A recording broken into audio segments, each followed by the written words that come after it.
Hello, this is Craig DeLarge.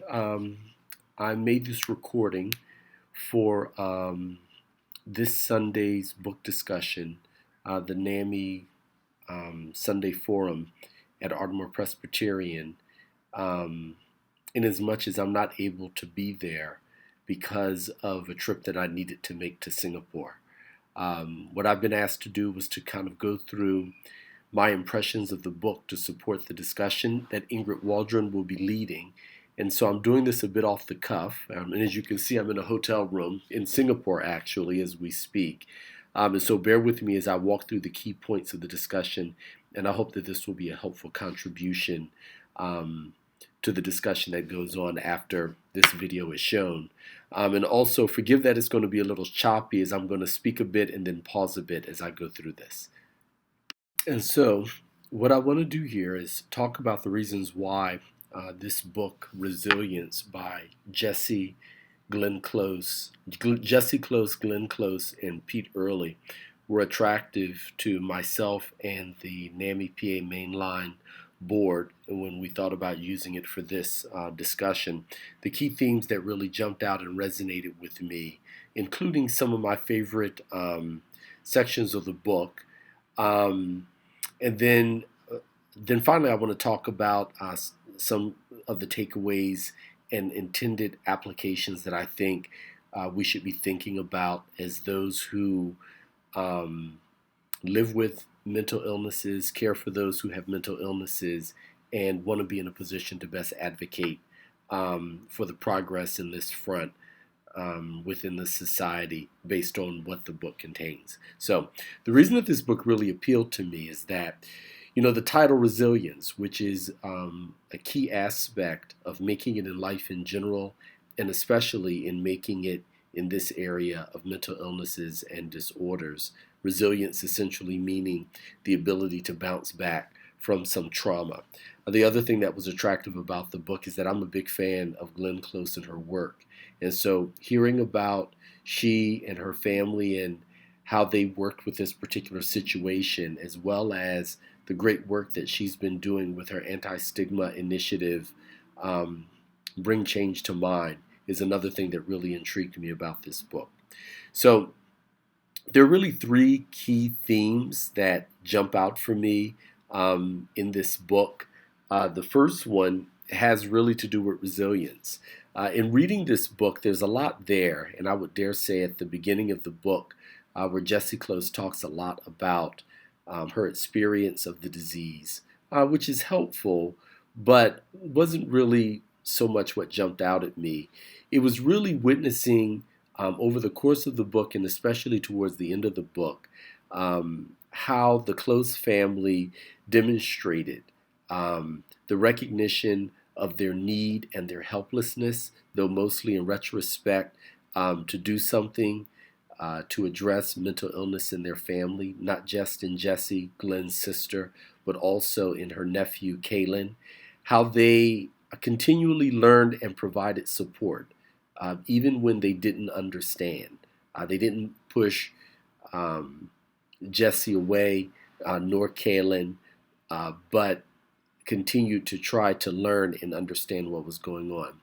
The other thing is how they converted the tragedy of mental illness in their family, which, by the way, the book expresses was multi-generational.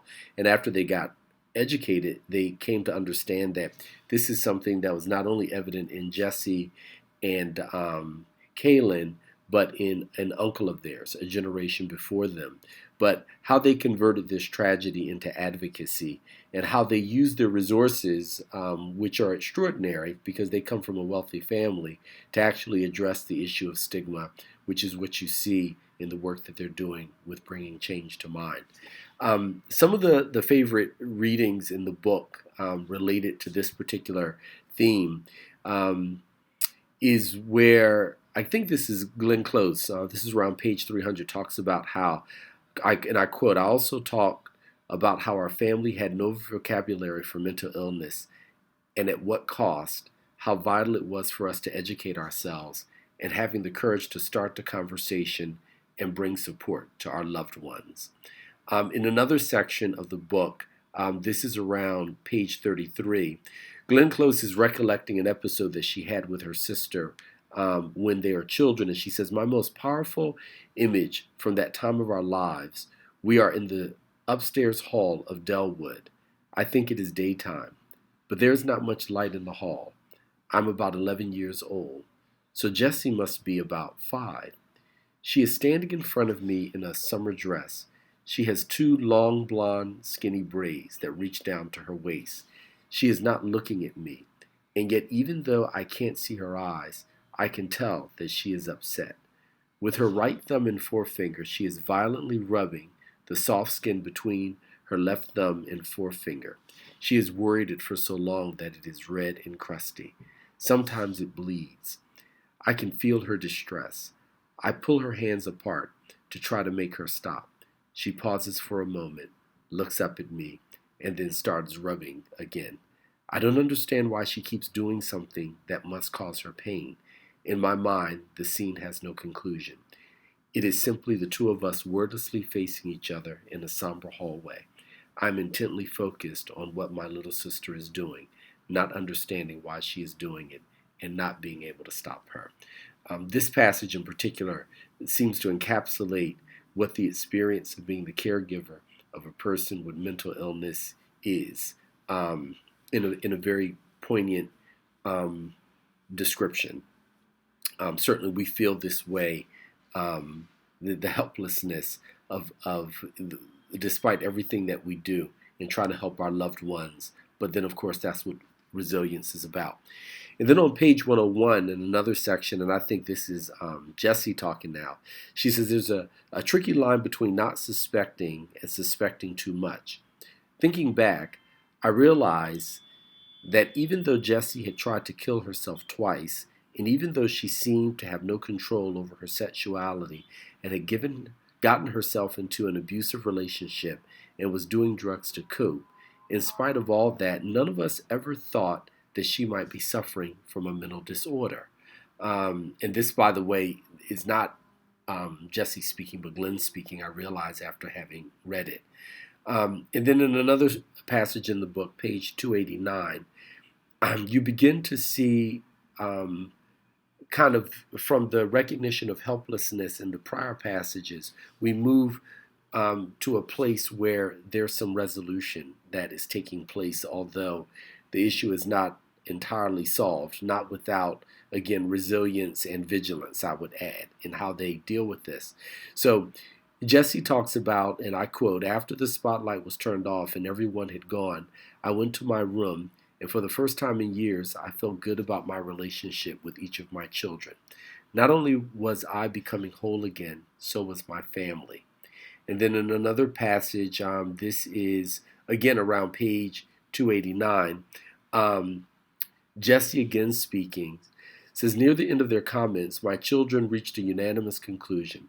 They said that the reason Kaylin and I had recovered because we had gotten excellent care.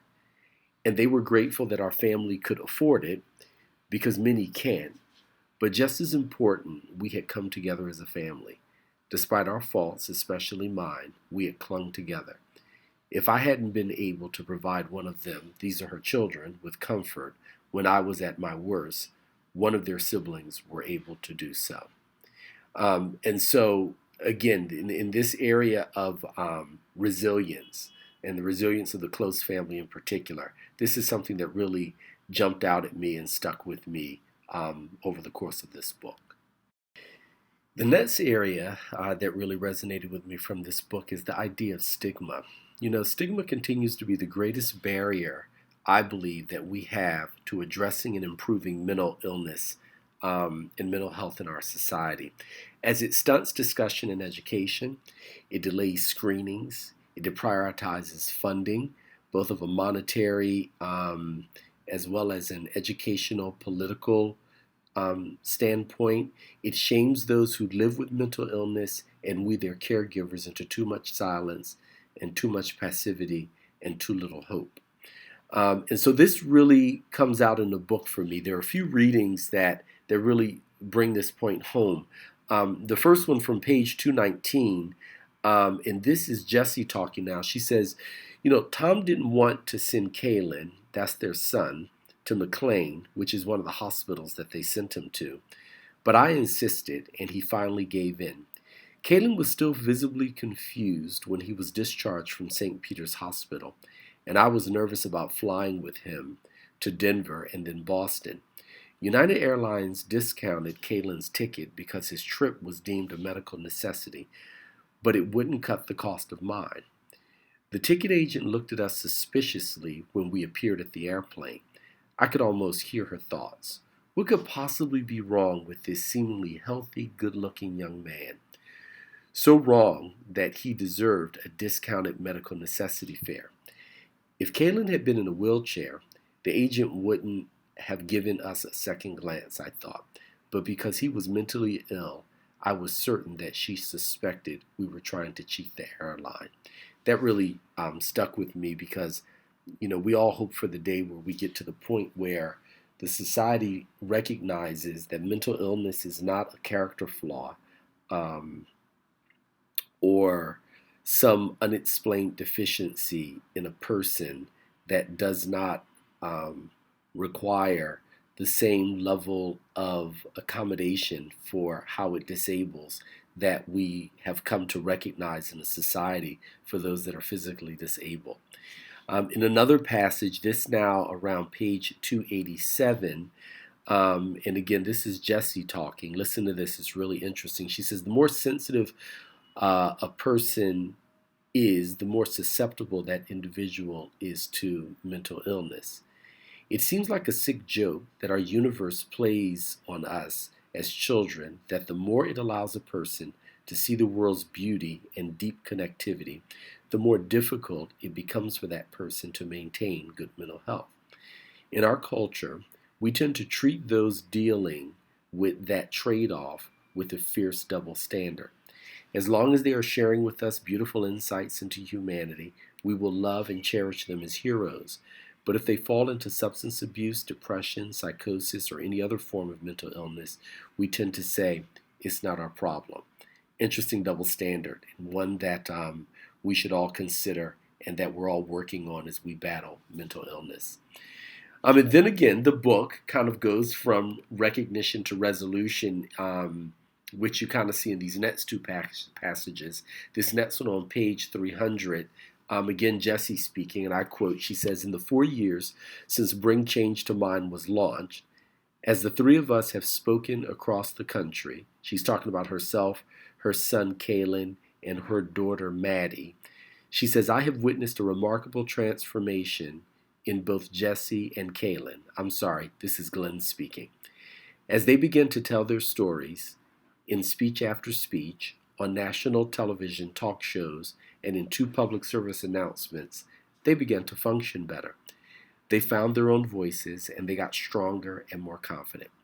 We have since learned that all the research points to the fact that the most effective way to change people's attitudes about mental illness and their behavior around mentally ill people is for them to meet someone living with a mental illness and to hear that person's story. Becoming an advocate in order to help others can also result in significant recovery. I thought that this was a great point that Glenn makes in this statement, and that again supports the work that we continue to do in the types of sessions that we're having today, as well as in the work that we're doing with Family to Family and in our own voices. And of course, Ingrid can talk to you more about that. And then another passage to this point on page 300 in the book, and this is Jessie now speaking about a conversation that she had with her son Kalen's wife, whose name is Meg. So she says, that evening in Toronto, I ended with a story told by Kalen's wife, Megan. When she mentioned to her parents that a handsome young man had asked her out and that he had schizophrenia, they were horrified. When asked what had caused her parents to change their minds about Kalen, Megan simply said, they met him. And so while we know that it's not always that easy from our own personal experiences, I think that the point to get across is that kind of complementing what Glenn had said in an earlier passage, it really is an nth degree of exposure to the fact that people who have mental illness are just people who are struggling and who are just as worthy of our love, compassion, care, and regard is something that goes a long way in the healing process for those that we love, for ourselves as caregivers, and frankly for the society in general. And so the third area that really jumped out and resonated with me in this book was, and this was a surprise actually, but I'm grateful for it, was Jesse talking about the progress in genetic research as it relates to mental illness, which is moving us towards an understanding of the biological and scientific underpinnings of mental illness, and I believe is a significant key to lessening stigma. I look forward to the day when we will be as rational and willing to fund, prevent, and advocate for mental illness as we have grown to be when it comes to diseases like HIV, AIDS, and cancer, which, if you'll remember, a generation or two ago, there was just as much stigma and blaming of the sufferer and shaming of the caregiver in these two areas as there is with mental illness today. So it should give us hope that we can make progress in this area, and certainly the work that we need to continue to do is around that. There are actually two quotes from the book that I want to read that really sends home the point and the message around this. On page 96, Jesse talks about the fact that, and I quote, the National Institute of Mental Health, our government's leading research institute for the investigation of mental disorders, has declared that a serious mental illness, such as mine, are biologically based and passed along genetically. Bipolar disorder is a mood disorder, which means it can cause you to go from feeling elated to feeling worthless within minutes. And then the second reading to this point on page 291, Jessie talks about the fact that Dr. Levy, this is one of her doctors, and her team assured me that our mutated genes, this is she and her son Kalen, could be a smoking gun when it comes to figuring out the underlying causes of our mental illness, where Jessie lives with bipolar and her son lives with schizophrenia. This is because no one really understands the genetic underpinning of serious mental illnesses. Doctors rely on clinical assessments of the symptoms they observe and have to decide if an individual has schizophrenia, a mood disorder such as bipolar disorder, a smattering of both, as in schizoaffective disorder or severe depression. Finding an intriguing errant gene could be the first step in understanding the biology of mental illness, and many researchers hope that this will eventually lead to finding cures. And so once again, this for me, in reading this in the book, was a point that lends a great deal of hope, and I think is an area that we need to continue to explore and support and advocate for the idea of continued research. The same, again, as has happened in the area with HIV/AIDS and cancer. And they're not the only ones, but those are the ones that most prevalently stick in my mind when I think about this topic. So let me talk quickly here about a few takeaway points and intended applications that I want to suggest from my reading of this book and thinking about it. So unfortunate things happen to all of us, and certainly, what we're dealing with around mental illness is one of those things. But we have resilience, and that is the ability to rebound, and that resilience comes to fore when the right conditions are put in place. I've witnessed in my own personal experience that it takes a combination of education, supportive community, and dialogue, which I've gotten to a great degree from the NAMI community, learning the appropriate levels of acceptance, but also control and accountability that are needed, and establishing appropriate boundaries. And then, there's no substitute for time. The time that it takes to learn, the time that it takes to become skillful, in how we interact with ourselves and our loved ones, and the time that it takes to heal. So that's one key takeaway, and I think are points for continued application wherever we are on our journey with this matter of mental illness and mental health. The second takeaway is that we need to redouble our efforts in addressing stigma. We need to do that through the normalization of these disorders and illnesses, like we've done with HIV/AIDS and with cancer. We need to combat perceptions of extraordinary violence that the media too much puts out there when it comes to the mentally ill. We need to facilitate public exposure to the positive and productive stories of those that are mentally ill, which, by the way, is another thing that we're seeing more and more in the media. So it's not just the media criticizing, but increasingly it is also the media showing that those who are mentally ill can be positive and productive in their contribution to society and their ability, or their resilience, I should say, to recover.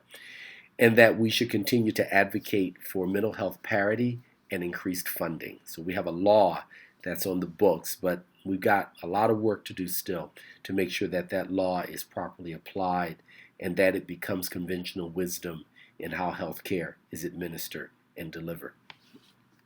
And then the third piece is, or takeaway is, we need to continue to follow the progress of genetic research as it relates to mental illness and be ready to take advantage of the benefits that will come from that research, but also be there to be gatekeepers to quell the various abuses or misuses of that research as it relates to the mentally ill that might come up.